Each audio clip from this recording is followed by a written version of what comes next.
Hello, Joe. What do you know? Ah, boy, what do I know? I don't. It's not about what I know tonight. It's about what our guest knows. That is true. Yes. I Yes. have actually a question about that I Okay. think tangentially relates to what we're going to be talking about. Do you have a least favorite pest? A least favorite. That's an interesting way to put it. Pest. You mean Yeah, a like pest that I hate the what do you most? hate the most? Yeah, in terms of pests. Uh, there's these bugs that show up in the house occasionally that I don't think they're dangerous or anything, but I just kind of, it's very superficial of me, but I hate the look of them. Oh, are And they millipedes? yeah, that's it. Yeah, Gribblies. millipedes. I call them gribblies. Well, that's my cats call them gribblies. Does your cat actually call them gribblies? Yeah, he says, "I will eat the gribbly for you, master." Okay, we're gonna have to talk about that later. Yeah, but okay. So, and what are your feelings in Oh, millipedes? mosquito with a bullet. I mean, Oh, there's no question. okay. Yeah, like Yeah, that's the worst. Yeah. yeah, it's true. Yeah, probably I like mosquitoes even less than millipedes because no Gribblies. millipede has ever sucked my blood. Yeah. Yeah, exactly. And millipedes don't, as far as I know, spread malaria. No. Shall They we turn are. to our Our guest? guest might have an answer for this Yeah. question. Timothy Well, S. Johnston, welcome to the Welcome podcast. back. Regretted. Welcome back. Welcome Thank back. you. Yes. Thank you for having me back. And I was suspecting that you were going to segue into a discussion about flies being a pest that you dislike the most. Gee, why did he bring up flies? Or I the wonder. brundlefly, perhaps. Yeah, that's right. Yeah, thank you so Yeah. much for having me back. Last time I was here, we discussed one of my favorite movies and one of the greatest sci-fi horror films of all time, and that was The Thing, Yes. 1982, John Carpenter. And since that time, Carpenter has not only received a star on the Hollywood Walk of Fame, but the movie has been inducted into the National Film Registry at Library of Congress in the United States. So great happenings for The Thing. Rumors continue to circulate about a sequel to that movie. Oh, really? Blumhouse I- Pictures is they keep dropping hints about it. I'm not sure how it would work or what they would do, but the film still resonates all these years later, 45 years later. Well, That's a great movie. The ending's open-ended, right? Like it sort of makes you think that maybe it's possible the Thing has escaped Antarctica. Mhm. So that would be a good sequel. That's a very apocalyptic sequel. Well, as soon as that podcast ended, I got to thinking I had such a great time at the Recreative podcast with Joe and Mark. I would love to come back. And I immediately started thinking, what movie would I most like to talk about in the same vein as The Thing? So I would be thinking about a 1950s film that was based on a well-regarded sci-fi text or speculative fiction text. Can I guess? Is it the millipede? No. A remake that occurred in the 80s that was even better than the original. And so obviously I settled on The Fly. And so I pitched The Fly to you, and thank you for having me back. So Yeah. is a fly like your least favorite pest, or your most hated pest? No, not at Or all. is it something not at all. else? Not Yeah. at all. Not at all. I would for that I would say Spider. And there was a movie that traumatized me from back in the 70s that you may be familiar with. It's not Arachnophobia. That was an 80s film, I believe. It would have been Was William Shatner in it? William Shatner.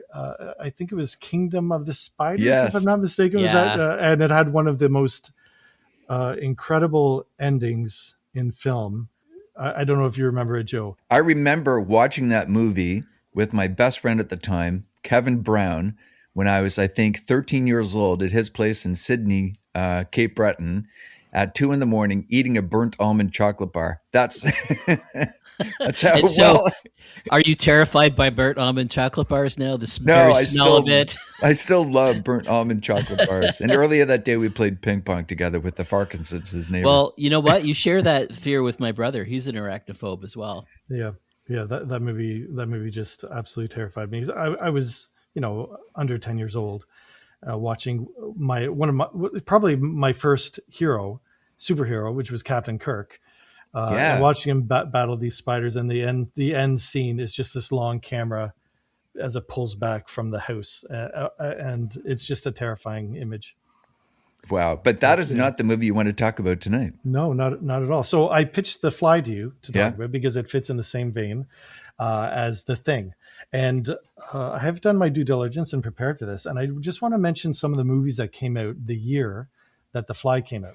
And you could Oh, this see is gonna be a what year was that? So 1986, we're at the 40th anniversary Okay. right All right. now. Okay. Oh my God. Of The How old Fly. are we? Believe it or Jeez. not. Listen to the movies that were out this year Okay.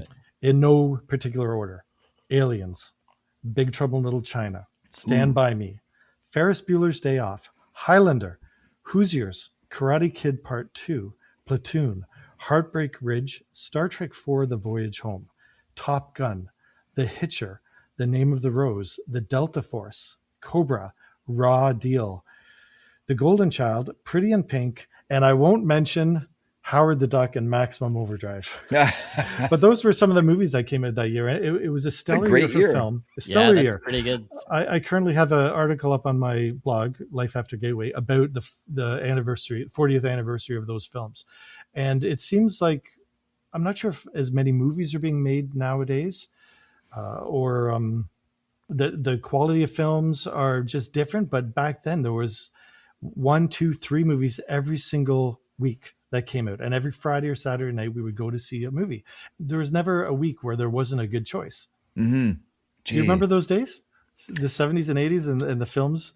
Well, and I'm so glad it was then actually when I had the time and the inclination to go to movies. Because Yeah, I think I saw when I was in almost all of university the and- movies that you listed Yes. in the theater. Yes. But it was a different world then, man. It was a different ecosystem too. Like the way that movies get produced now is very different from what happened then. So Yeah. like it's really not fair to compare. And I would suspect that probably more movies get made now, but we just don't have the same sort of common water cooler kind of approach to watching them, right? We don't all go see movies. But are We they watch as them. good now? Yeah. When you This- said that list, actually, it reminded me of another great year in movies that William Goldman mentioned in his book Adventures in the Screed Trade, which was 1939, the year that The Wizard of Oz came out. Gone and with the Wind, right? Dean and yeah, Gone with the Wind was Yeah. like the most popular movie. Apparently it still is the most successful movie in theaters. Adjusted for inflation, yeah, Adjusted for inflation, and yeah, looking at yeah. just ticket sales. But Yeah. back in the 80s, it was a special time for films because it was probably the birth of the action film and the action hero, the star. after Die Hard, Schwarzenegger, probably, and also the decade of body horror, of which The Fly is a part, and also the decade of slasher films like Friday the 13th and Nightmare on Elm never Street. get into those. Yeah, Yeah, they weren't my jam Yeah. either, Joe. Yeah. We share that aesthetic. It's not my thing. Yeah. Yeah. But it was the decade of the slasher film without much question. So I'm happy to be here to talk about The Fly and the 40th anniversary of it. And I just wanted to mention those films. I wanted to talk too about just going back a little bit to the original source material of The Fly. So it was written by a guy named George Langelan, French writer, who had an amazing history, actually a spy during World War II, who had plastic surgery on his face to change his features. Really? The guy who wrote The Fly? The guy who wrote The Fly, yeah. So many of these writers that wrote these seminal works in science fiction or what have you had just these incredible backstories, which are almost too unbelievable to comprehend. He was eventually captured by the Nazis, interred in a POW camp, and he was scheduled to be executed, and he escaped. He made it to England, trained, and landed in Normandy, and fought and helped Holy liberate cow. his own country from the Nazis during World War II. And he ended up as a writer, and he wrote the short story The Fly in 1957, and it became a movie in 1958. And James Clavell, who wrote Shogun, that famous novel Shogun, and he wrote the screenplay for The Great Escape, ended up writing the screenplay for The Fly. So it became a movie in 1958. Oh, really? Oh, I did not know that. Starring Vincent Price. Not black and white, it was color movie in 1958. And in the theater in Toronto was, I guess he was a 15-year-old teenager, was watching this movie, The Fly. And who was it? It was David Cronenberg.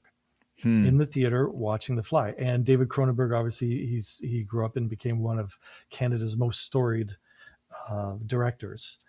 Probably up there, if you're talking about the greatest directors in Canada, you'd be talking about James Cameron. You'd be talking about David Cronenberg, and name escapes me, who directed Dune and Prisoners, Denis Villeneuve. Denis Villeneuve, right. So Right. those three. So David Cronenberg was in the theater watching The Fly, and it's a commonality that I see in all the great directors, in that they are obviously movie files, and they watched all of these amazing science fiction films from the 40s. They also read the pulp magazines like Analog and Amazing Stories. They read all those. They were educated. Yeah. Yes. In the Educated genres. in the Yeah. right way. Yeah. In Yeah. the genres that I happen to love. So, but at the time, David Cronenberg was watching the movie, and he wasn't struck by how great this film was.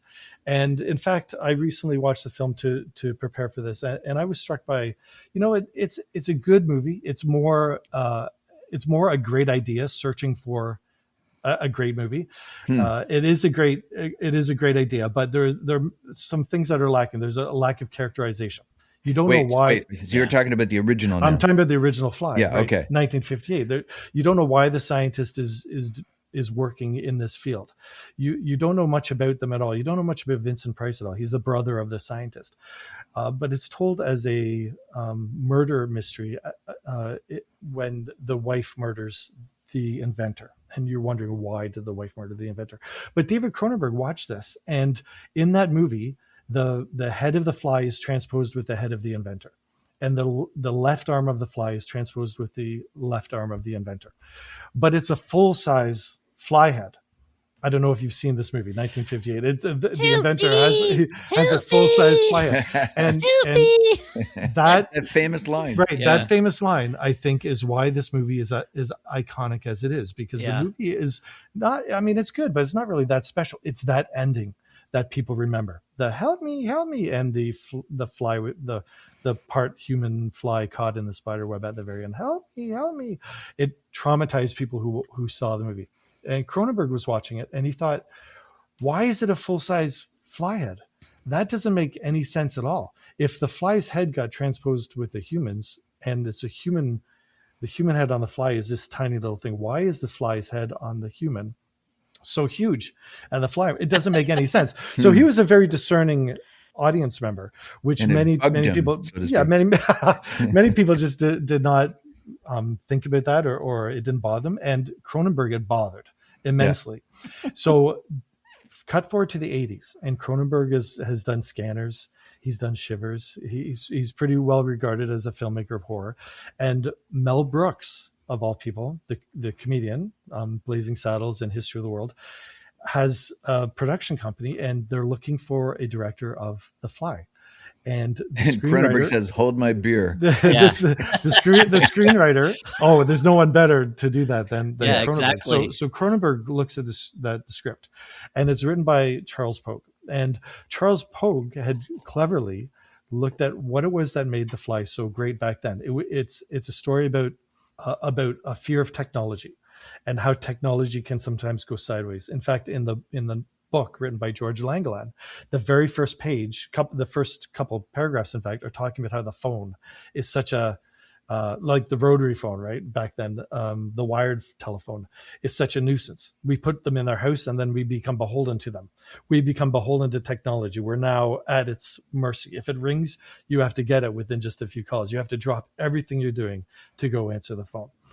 And it's a theme that runs through that first movie. And so Charles Pogue took it, and he moved the story, transformed it into the 80s. Whereas it wasn't a fear so much of technology of atoms disintegrating and reintegrating atoms. It's a fear of disease, a fear of technology of the 80s, understanding of DNA, understanding of genes, gene therapy, our genome, gene sequencing. And he cleverly incorporated all that into the script. So it became not a transposition of a head and an arm, which Cronenberg didn't like, but it was a fusion of the DNA into the subject. Yeah. And Cronenberg read that script and loved it, because it bypassed that whole issue that he had with that original story, which was the head and the arm. But it was silly. It was silly. And a little known fact, if you read George Langeland's book, there's a cat involved as well. The scientist at the end of the story isn't just part fly, he's part cat. because he also transmitted his cat Dandelo, which is a white cat, and his face became a cat's face. But that can't be so bad, becoming part cat. Becoming part cat, right? Yeah. But once again, it was a full-size, a human-sized cat face. Obviously, Cronenberg had an instinctive understanding of the conservation of mass, right? Yeah, absolutely. Yeah. He was a discerning audience member. He knew exactly where he wanted to go with it. That wasn't possible. So remember, it was an explanation. Absolutely. And remember, it was a decade of body horror and gore and makeup effects like The Thing. And so he took Chuck Pogue's script and he liked all that material in it. But what he didn't like were the relationships. Mm-hmm. So he rewrote it. And so it's technically a collaboration between Pogue and Cronenberg. Mm-hmm. And Cronenberg did all the relationships. He did the characters. He came up with the name Brundlefly. He created this relationship between Veronica or Ronnie and Brundle. And so it became a tragic romance with a tragic ending, which is one of the similarities between this and The Thing, is the ending of the actual movie. And so he did an incredible bit of writing, and The Fly 1986, the movie, is a brilliant work of art now because of Cronenberg's and Charles Pogue's script that they created together. Yeah, those performances, the performances of Jeff Goldblum and Gina Davis are just, they're just perfect. Absolutely incredible. Goldblum is so great. Yeah. And she is too. She's got, I mean, not as much to do as he does, but I don't know. I really remembered her as much as I remembered him from that movie. She was more known for comedies at the time. Yeah. So they took her on and they took a chance on her. And they also took a chance on Jeff Goldblum. He wasn't a well-known actor. He'd been was that his breakout movie? Yes, it was. He'd been around for a while. He'd been around in bit parts. He was in Invasion of the Body Snatchers, 1978. I remember that. And they brought him in on this, and Mel Brooks actually took a chance on Jeff Goldblum, but he hit it out of the park. And in fact, the movie was so well regarded, it won an Oscar for Best Makeup. Chris Wallace won the Oscar for Best Makeup. And at the Saturn Awards, it won Best Horror, and Jeff Goldblum won Best Actor in a horror film that year. I'm just trying to imagine how upset the guy that did the makeup for Name of the Rose was at not winning. Or Maximum Overdrive, right? Howard the Duck. Have you seen Name of the Rose? I recently rewatched Name of the Rose, and it's just like, oh my God, the makeup guy went nuts. I remember Christian Slater in it. I remember Sean Connery, of course, and I remember Ron Perlman, I believe. Was in the makeup on Ron Perlman was just, I mean, all of them though, whoever was doing the hair was incredible. Just as we were saying, a stellar year for film. Yeah. The movie The Fly, filmed in Toronto. David Cronenberg films most movies in Toronto, and you can see the CN Tower in the background in the film, and he likes to film in Toronto, and many of the places you can actually still go to today. You can go to the bar where do you remember? I don't know if you remember the scene at all, where he had the arm wrestling contest and he breaks the guy's arm. Yeah. Breaks the guy's wrist. Right. More on that soon. You can go see where the lab was in Liberty Village. You can see the. They filmed the hospital scenes at Toronto General Hospital, and they were in Kensington Market during the romance sequence as well. So I was in grade 11 at the time when the movie came out, and at the time we heard about The Fly, and we knew the movie from 3 decades earlier, but we thought it was just going to be a schlocky horror film. And I was in grade 11. I was only 16. I actually couldn't see the movie. I wasn't 18 years old. I was born in 1970, so I was 16 years old when the film came out. But I remember vividly, I was in a grade 12 computer class. We were doing Fortran, which you may now know is it a dead language? I think it's a dead language. I did that class too. Yeah. At some point. And people were coming into the classroom on a Monday talking about this movie. And even the girls were talking about how incredible this movie was and how sad it was and what a great romance it was. And tragic it was. And that really made me sit up and take notice, because people were talking about this horror film. And I was a big fan of horror at the time, body horror and slasher films of that nature, of course. And I sat up and took notice, and I made it a point to see this film. And boy, I was not disappointed. Do you guys have a recollection of when it came on your radar, or when you first saw it, Well, and what your thoughts were? I saw it that year. I would have been at Queens, so I can't remember the name of the theater, but I can see it in my mind on Princess. I know I saw it in the theater as well. Yeah. Yeah, and it was. I mean, I don't know that I loved it the way that you loved it, but I certainly appreciated it. I like like I said, I really liked the performances. I liked the concept of taking DNA and mixing it and creating something new, a chimera. And like, I don't know that I'd really read much about that. So that idea to me was quite interesting. Right. So we also have to remember the time period. We're talking 1986 for this, and for The Thing, it was 1982. And at the time, HIV was. Oh yeah, HIV was. Yeah, it was more than in the news, man. Yeah. I mean, I don't know about you, Joe, but like I was very aware of that, and I was quite aware of what was going on with HIV. Yeah. I don't think anyone had identified the virus at that point. It was still. It was a massive story, and even Carpenter, when he filmed The Thing, was aware of it, and it was part of the subtext of the film. And in the community scenes where the guys were playing ping pong or playing video games, there were signs on the back saying, watch it, like vintage VD signs. At the time, it was called venereal disease. Like they're not labeled, chum, was on the poster, and it's kind of a reference to the subtext. Reviewers have also pointed this out about The Fly, that it could be an allegory toward disease and a fear of who had certain diseases. But Cronenberg has actually said it's less about HIV and disease than it is about our mortality and a fear of dying, and the movie should be seen from the disease's point of view, and as the disease takes its course and what it does to people, and so it's about mortality, and it's been called Kafkaesque. So Kafka, who was it's interesting. It was about mortality. When I saw it, I had read for the first time. I'd read Mary Shelley's Frankenstein, so I'd read that probably in my first year, and this came out in my second year. But that was pretty fresh in my mind when I saw this movie.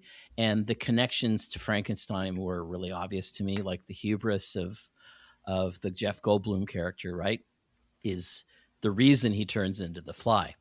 And it's the hubris of Frankenstein who creates the monster. And I kind of went, but I like that turn, right? It's like in this story, Frankenstein becomes the monster. That was nice. It was really nice turn. Yeah.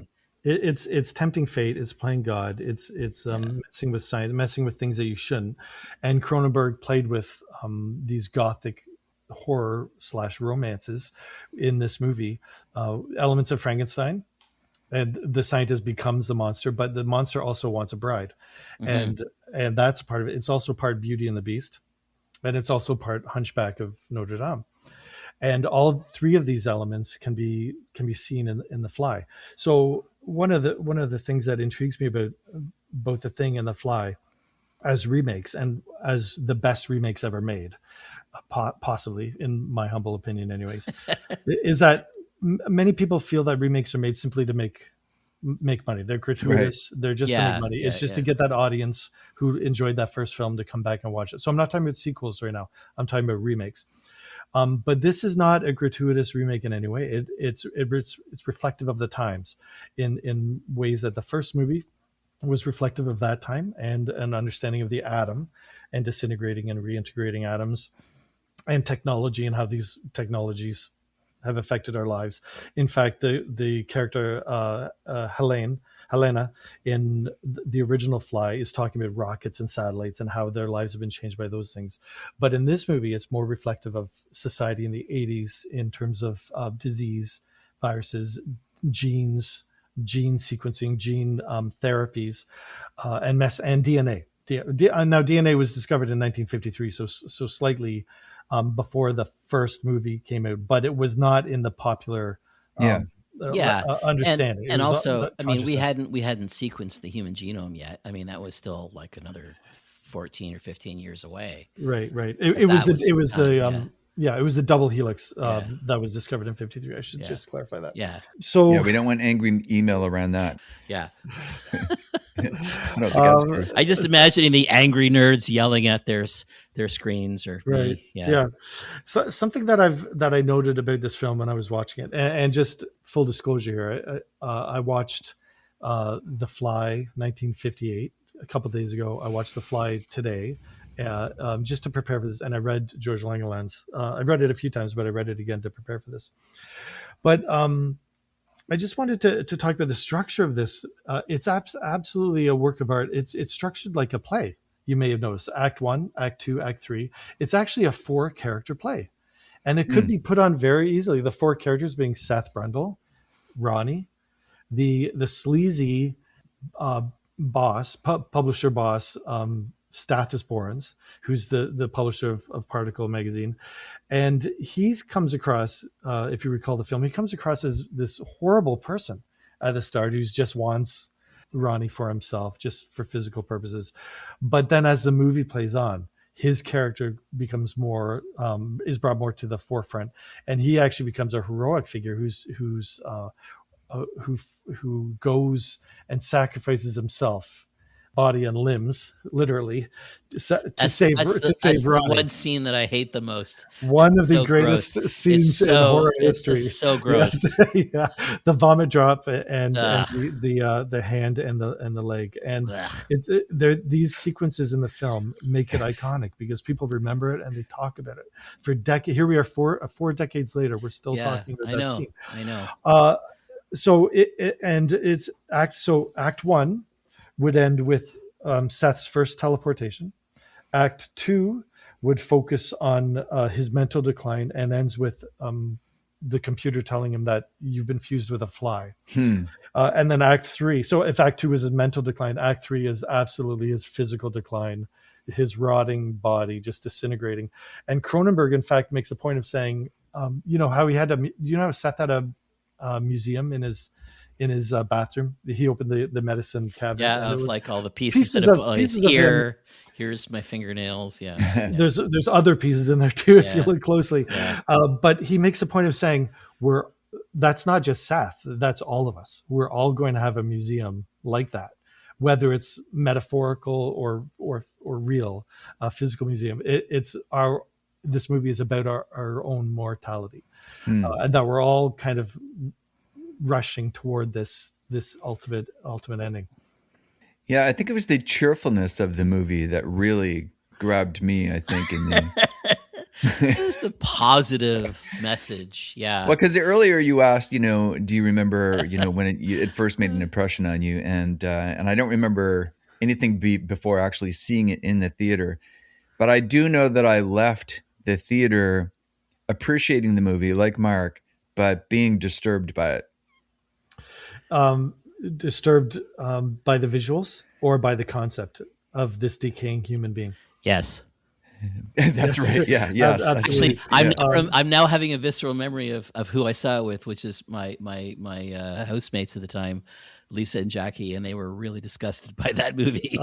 But it is such a at the same time, it's such a great romance that ends in absolute tragedy for both of them. I think that kind of went over their, or maybe not over their heads, but just like that was lost in the body horror. Because I don't know that, like, if you're watching body horror movies, probably this movie you could like not see that as the dominant thing and actually pick out the other stuff. But I think if you hadn't seen a lot of body horror, I think the body horror in Cronenberg is so extreme that that's really all you can see on the first viewing. And now that might be me, but I think that was certainly that was my reaction too. Yeah. It is an element that does kind of overshadow some of the other, because I appreciated you bringing up the reverse character arc.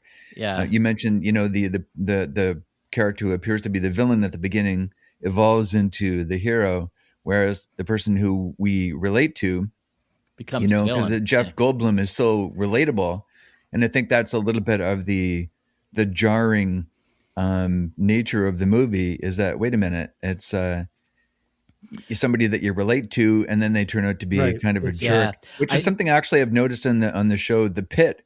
recently. Right, I don't know right. if you guys are watching that, where the main doctor, Robbie, is so relatable and empathic, and then he becomes a little bit of an asshole. And I'm like, I always find it interesting when they do that. Take this charming, charismatic actor like Jeff Goldblum, like the actor who plays Robbie, and turns them into a bit of a jerk or a villain in the case of The Fly. Right. In this case, it's a reversal that Cronenberg wrote deliberately. Oh For yeah, Yeah, yeah. of course. It's not. It's intentional. Yeah, of course. But all the body horror that people remember is only from Act 3. There's no body horror in Act 1 or 2 at all. It's just that third act. But his focus on character is so deliberate that it caught me appreciating the movie. There's a sequence the movie start. There's no filler in this movie. It starts immediately with Jeff taking Ronnie to the lab to shore, but on the way they're driving and Seth is carsick, and it's a 10-second sequence, and she says to him, are you okay? He says, I'm motion sick. I've always been motion sick, planes, whatever. Even on my tricycle, I threw up. But this is a tiny bit of character. It took 10 seconds to insert, but it gives us reason to why Jeff Goldblum is actually working on teleportation. It's part of his character. And then the reversal later with Stathis Borans and with Seth Brundle and his decay in the third act is all delivered by Cronenberg. And this is why when we started this show, I said, this is a brilliant work of art. And people sometimes see it and are repulsed by the body horror, and they neglect the fact all these other elements that make this so brilliant. This story, it's definitely I mean, it's there, but I'll be honest. I didn't see it the first viewing, right? Like it was probably when I rewatched it on video at one point that I went, oh wow, this is actually a really finely made movie. Yeah. Because like I wasn't used to it either. Like at that point in my life, I hadn't seen that kind of stuff, and I was just like, wow, that is just really gross. So you'll be shocked to know they actually cut a lot out that was even worse. That's smart. There's scenes where his kidneys are expelled from his body through the sides of his torso, and those scenes are on the DVD. You can see them as deleted scenes. But there's one sequence about character and about story here that I want to mention to you, which is just. It's a phenomenal scene, and it's where Seth, his mental decline. So we're in Act 2. His mental decline is accelerating, and he starts talking about the plasma pool and how he's become this great person, a better human because he's gone through the He doesn't realize that. He doesn't know that he has fly genes within his own DNA. And Ronnie is looking at him, saying, "Oh my God, something has happened to you. You are not well," and Seth Brundle storms out of the lab, and he's storming down Yonge Street, and the music in that scene is just incredible. It's Howard Shore's music, and it's just this incredible operatic bum bum bum. You may remember it. It definitely will stay with you after you see it.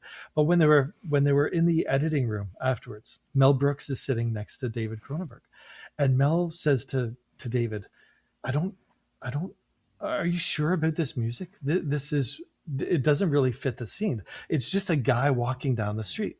And David, who is obviously he's intimately involved in this, he's written the script with Charles Pope. He turns to Mel and says, no, he's not just walking down the street. He's a man going to meet his destiny. Because here we are, we're just about at Act 3. He walks into the bar, the music subsides. Right. And who's in that bar? George Chuvalo, the famous Canadian heavyweight boxer. Now, obviously, he doesn't play George Chuvalo in the movie. He plays just some barfly who's in there. And I don't know if you know George Chuvalo or know much about him, but he actually fought Muhammad Ali twice. Yeah. He was never knocked down in his career. Muhammad Ali never knocked him down or knocked him out. And George Chuvalo was always chewing gum when he saw him. He would have these huge wads of gum in his mouth, chewing away. And his theory was that if he could exercise his jaw and his jaw muscles as much as possible, it would make him less likely to become dazed by getting hit in the jaw or getting knocked out. And his theory might hold true because he was never knocked down, and Muhammad Ali couldn't even knock him down.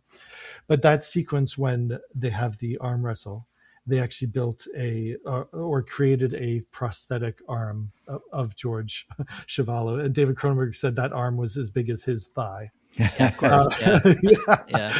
And that's the scene out of that whole movie, with the vomit drop, the decaying body, the ears that followed, the teeth that followed. It's that scene of the wrist snapping and the compound fracture and the bones sticking out of the skin. That stuck with me the most after that film. Yeah. I remember that scene. Yeah. Yeah. Not me. It was the making the guy's hands disappear. The vomit drop. The vomit drop. Yeah. The melting. That for me was like, I was like, what? So this is one of those things of Cronenberg, watching a movie in the 50s and being adept enough to say, hey, this isn't like, we're talking about a fly getting transposed with a human. It's not very realistic. Let me make it realistic. Yeah, exactly. Yeah. That's what I love about the movie, though, is like he takes this really impossible idea and finds a way to give it a reality that works, and it works really well. That works. It's impressive. And he focused on characters, and it's relevant to society and technology at the time and the fears that we were experiencing at the time. Now, it's a sign of the times. Can I play something for you guys? I just want to, it'll take about a minute. I'll play it for you and see if you recognize anything about it. So, what next? Build an artificial intelligence? Nein. Completes the unified field theory? Child's play. No, I think I'll attempt some bold experiment that will inevitably go horribly wrong. That's always fun. But what? Let's see.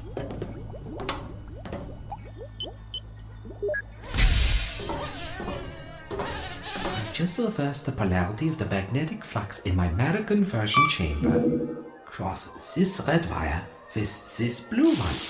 And attempt to teleport myself into... Where? The kitchen for a little snack. Initializing. Warning. Anomaly detected. Anomaly? What? Incompatible DNA. Species. African honeybee. No. Engaging Heisenberg compensators. No. Merging patterns. Oh, I really hate when this happens. Running sequence.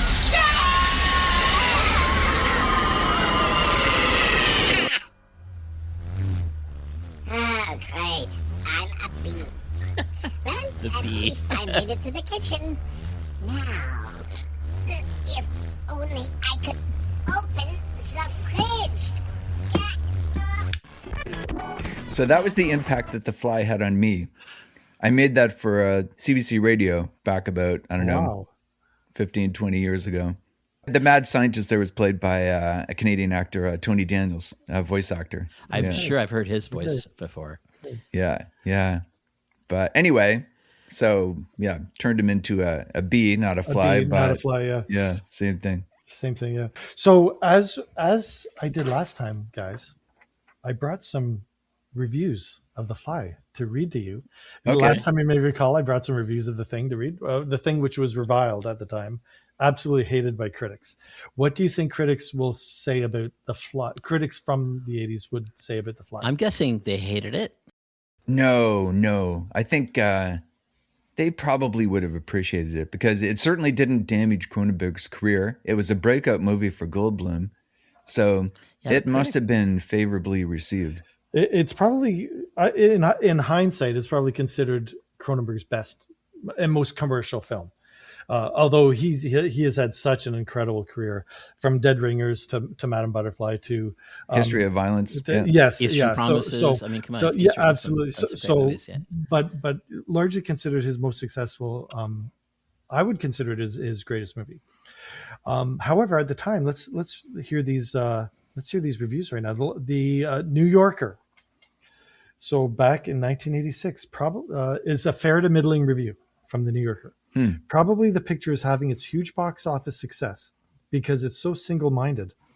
It's like a B horror movie given new weight by Cronenberg, and for what it is, it's very well done. He narrows the film down to one man's decaying body and concentrates your attention on one stage after another of poor Brundles becoming bent over double and deformed. And although the successive jobs of makeup don't really make Goldblum look any more like a fly, The spectacle of ever-worsening rot has its own effectiveness.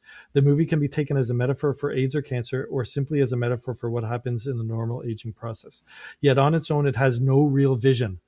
Nothing that lifts it out of the horror shock category. So Oh my God. I just want to point it here. That is exactly what I thought people were going to say. No real vision. Didn't understand the themes of man versus nature, of playing God, of mortality or disease, and didn't get the Gothic references like Frankenstein. Yeah, like that was that. See, this thing, I was maybe lucky because I just literally within a year I'd read Frankenstein, so I immediately clicked to that connection, and for me that kind of made the movie rise in my estimation afterwards. And I do remember now arguing with Jackie and Lisa about the merits of the movie afterwards, even though I was as equally grossed out and freaked out by the body horror as they were.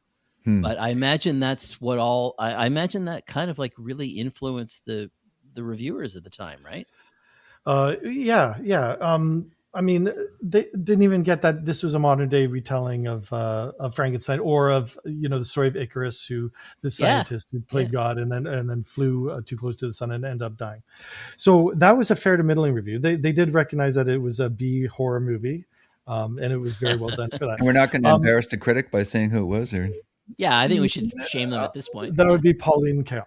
Okay. Yeah. The Guardian, though, just the one line description of this is 96 minutes of grotesque, vomit soaked bedlam. But David Cronenberg's best film. This is The Guardian. Huh. Now, the Los Angeles Times, though, this one is very positive. So the LA Times, Patrick Goldstein. Cronenberg's new film, The Fly, plunges deeper into the forbidding realm of genetic dysfunction with genuinely unsettling results. Artfully constructed by Cronenberg and co-screenwriter Charles Edward Pogue, The Fly is as much a romantic tragedy as a black-humored horror film, but it unfolds with such eerie grandeur that it will leave you stoked with a creepy high for hours after you've left the theater. What makes The Fly such a stunning piece of obsessive filmmaking is the way Cronenberg deftly allows us to identify with this monstrous creation. Unlike so many modern horror film creations, Brundle is neither a brutal demon nor a hideous apparition from another sphere. He's more reminiscent of the hulking marvels of our movie childhood. He has the dreamy, transfixing innocence of a King Kong or a Frankenstein monster. In fact, the more striking his physical metamorphosis, the more touchingly human he seems in spirit. It's hard not to hear the echo of Kafka in Brundle's most sorrowful lament, quote, "I'm an insect who dreamed he was a man, and the dream is over," which was one of Brundle's quotes from that's pretty great. That's pretty great. And when he talks about insect politics, and that basically we have no politics and you have to get out of here because you're in danger. I can't control what I'm about to do. But that was a lie, because remember at the very end, he takes the end of the shotgun and puts it against his forehead. Yeah, he had So one of the things that bothered Cronenberg with that original movie was that they made the scientist Andre unable to speak. Yeah. So after the transportation and the transformation, he couldn't speak, and that cuts off a huge narrative element. We have no access to his thoughts. Yes, yeah. but he maintained that in this movie until his experiment, which was all Act 3 was all about his final plan. And when it failed because of staph aureus, he then could no longer speak, and he begged for death. But release. But Cronenberg does point out that the eyes, you may have noticed in Brundlefly, the final iteration of Brundlefly, those eyes are not insect eyes. Yeah, those eyes are very much based on Jeff Goldblum. They're very expressive. They added a green tinge to them. I'm not sure if you could see it unless you watch it in HD, but there's a green tinge on them to represent an insect, and they kept them as human because they're more expressive than a fly eyes. Yeah. But Cronenberg also notes that maybe there's some kid in a theater somewhere who watched his movie and said, "Hey, those aren't fly eyes," and maybe 40 years from now he'll go on to make a remake with the monster having actual fly eyes. Well, I was going to ask you because so what? Maybe 30 years passed between the first iteration of the movie and the second, and now we're the 40th anniversary. Yeah, is it time for what do we call it if it's a remake the third time? The remake. The remake. Yeah. But we did get a sequel to The Fly starring Eric Stoltz. You may remember it. It was pure gore. That was body horror with less character. In that movie, Gina Davis had the child, and the child grew up to be Eric Stoltz, whose transformation didn't begin until he hit, I think it was either puberty or adulthood, 16 or 18, something like that. But I think I would love to see a remake. I'm all about the remakes, just to see different people's visions of the story and what they add to it. In this case, Cronenberg added humanity, character, relationships. Pogue added the tech and the DNA. Haven't they just revealed that if you clone something too many times, eventually you get to a point where it's stillborn? So how many times can cloning you errors?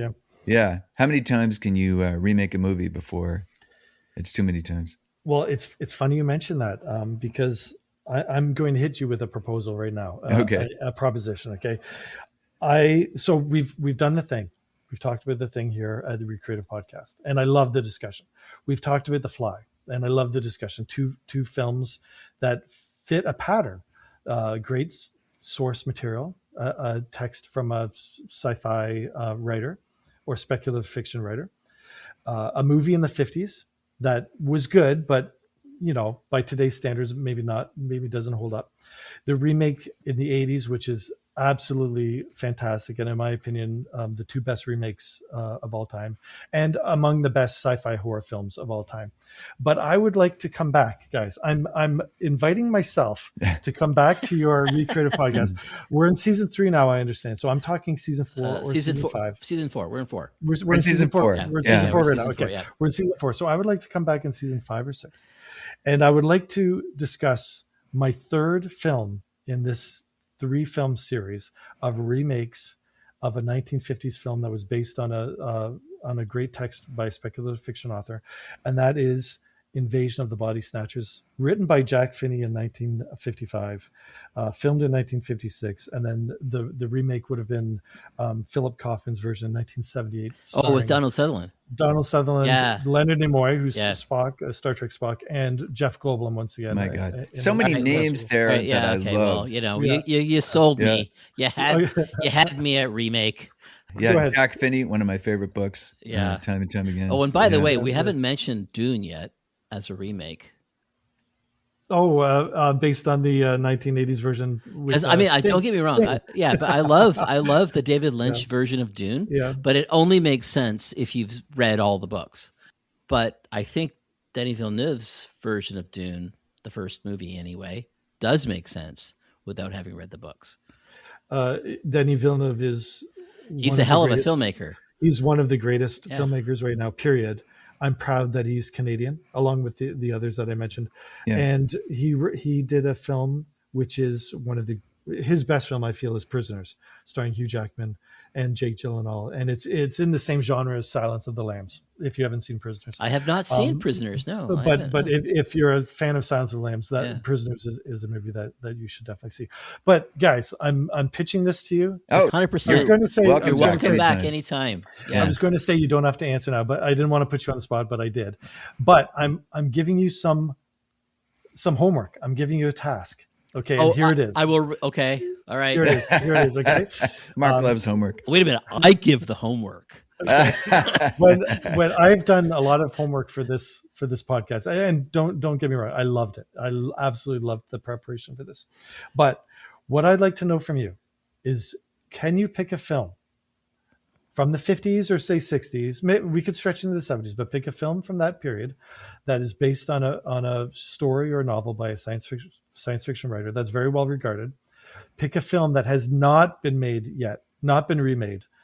What would that film be? That's good. If you could remake a film from back then and fit in the same realm or vein as, and it's got to fill all those criteria. The Fly, The Thing, Invasion of the Body Snatchers, which we're going to talk about next episode. Oh, so it has to be a horror film.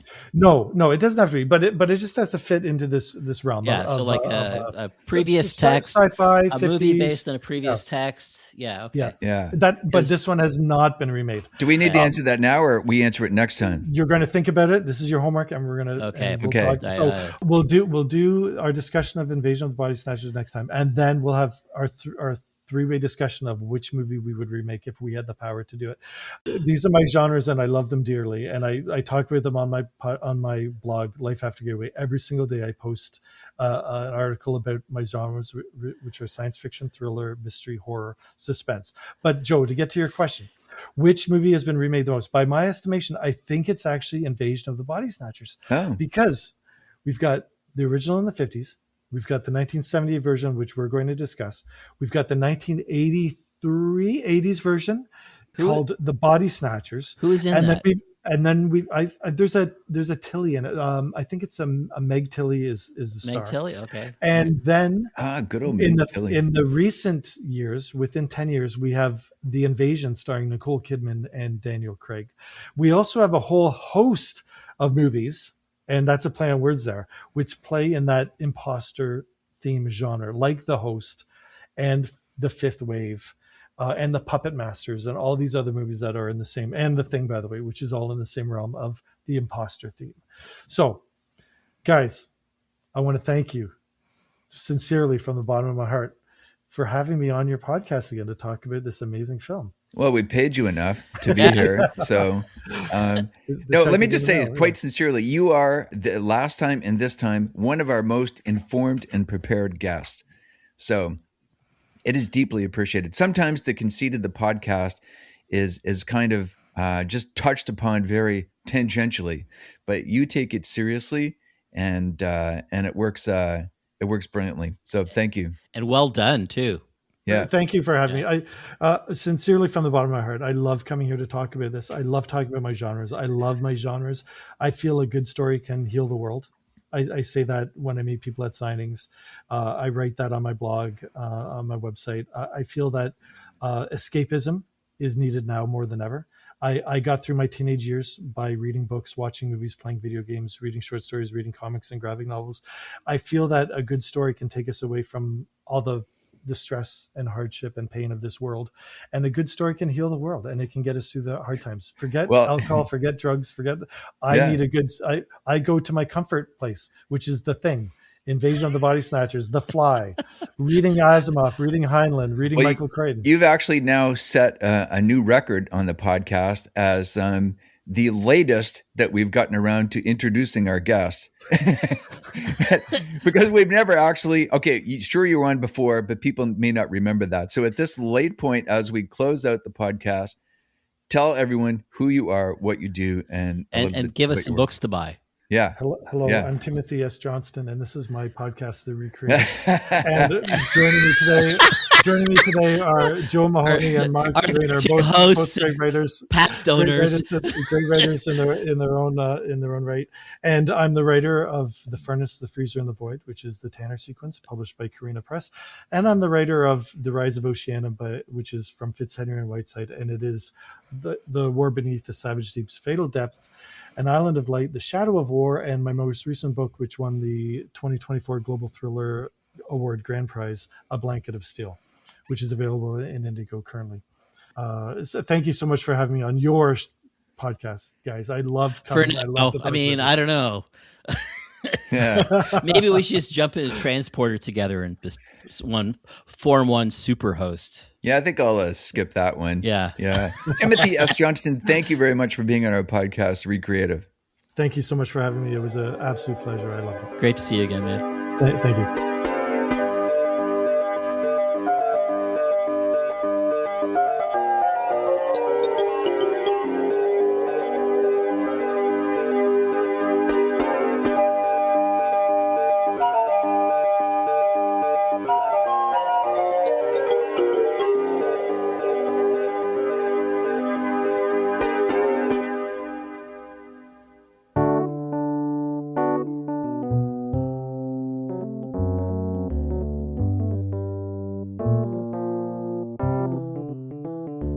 You've been listening to Recreative, a podcast about creativity and the works that inspire it. Recreative is produced by Mark Rainer and Joe Mahoney for Donovan Street Press Inc. in association with Monkey Joy Press. Technical production and music by Joe Mahoney, web design by Mark Rainer. You can support this podcast by checking out our guests' work, listening to their music, purchasing their books, watching their shows, and so on. You can find out more about each guest and all of our past episodes by visiting recreative.ca. That's re-creative.ca. You can contact us by emailing Joe Mahoney at donovanstreetpress.com. We'd love to hear from you. Thanks for listening.